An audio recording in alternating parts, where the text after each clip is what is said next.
सुनिए सिद्ध पीर सूरीनाथ, सुनिए धरती धवल आकाश, सुनिए दीप लो पाताल, सुनिए पोही न सके कालू। नानक भगता सदा विगासु, सुनिए दुख पाप का नासु। सुनिए ईसर बर्मा इंदु, सुनिए मुखसाला हनुमंदु। सुनिए जोग जुगति तनि भेद, सुनिए सासत सिमृति वेद। नानक भगता सदा विगासु, सुनिए दुख पाप का नासु।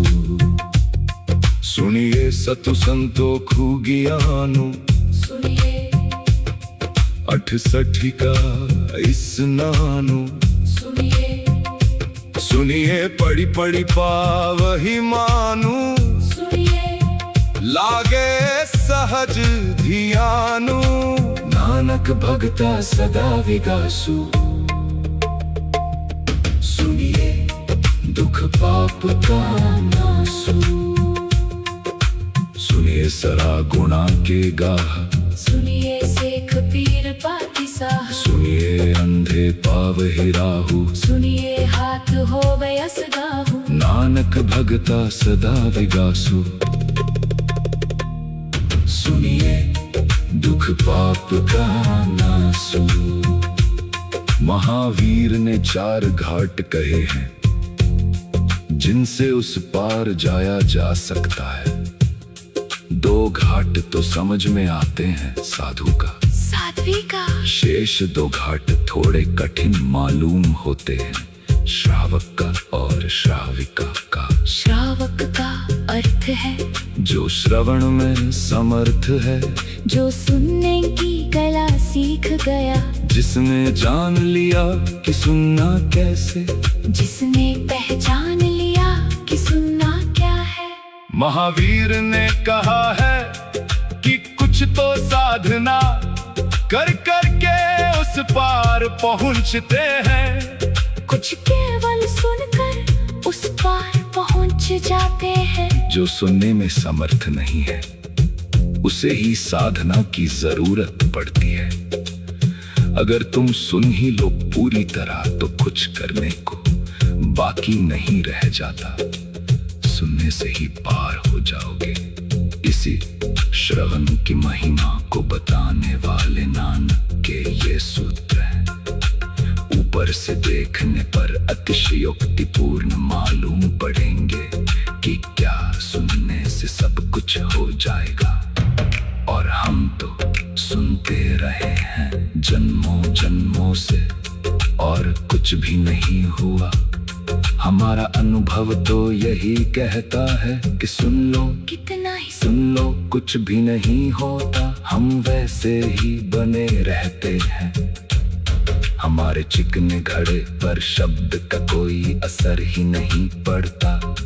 गिरता है, ढलक जाता है। हम अछूते जैसे थे वैसे ही रह जाते हैं। अगर हमारा अनुभव सही है, तो नानक सरासर अतिशय करते हुए मालूम पड़ेंगे। लेकिन हमारा अनुभव सही नहीं है, क्योंकि हमने कभी सुना ही नहीं है। न सुनने की हमारी तरकीबें हैं। पहले उन्हें समझ ले। पहली तरकीब तो ये है कि जो हम सुनना चाहते हैं, वही हम सुनते हैं। जो कहा जाता है वह नहीं। हम बड़े होशियार हैं। हम वही सुनते हैं जो हमें बदले ना। जो हमें बदलता है, उसे हम सुनते ही नहीं। हम उसके प्रति बहरे होते हैं। और ये कोई संतों का ही कथन हो, ऐसा नहीं है। जिन लोगों ने वैज्ञानिक ढंग से मनुष्य की इंद्रियों पर शोध की है, वे भी कहते हैं कि हम 98% सूचनाओं को भी कर लेते ही नहीं। सिर्फ 2% प्रतिशत को लेते हैं। हम वही देखते हैं, वही सुनते हैं, वही समझते हैं, वही समझते हैं। जो हमसे तालमेल खाता है, जो हमसे तालमेल नहीं खाता, वो हम तक पहुंचता ही नहीं।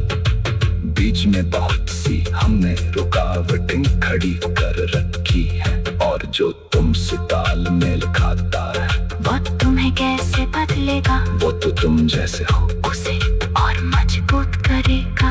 जिससे तुम्हारी बुद्धि राजी होती है, कन्विंस होती है, वो तुम्हें कैसे रूपांतरित करेगा। वो तो तुम्हें और आधार दे देगा जमीन में, और मजबूत पत्थर दे देगा, जिन पर तुम बुनियाद उठाकर खड़े हो जाओगे। हिंदू वही सुनता है, जिससे हिंदू मन मजबूत हो। मुसलमान वही सुनता है, जिससे मुसलमान मन मजबूत हो। सिख वही सुनता है, जिससे सिख की धारणा मजबूत हो।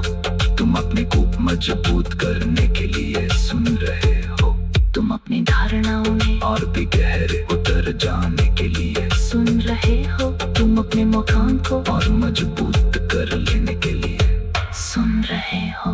तब तुम सुनने से वंचित रह जाओगे, क्योंकि सत्य का ना तो सिख से कोई संबंध है, न हिंदू सा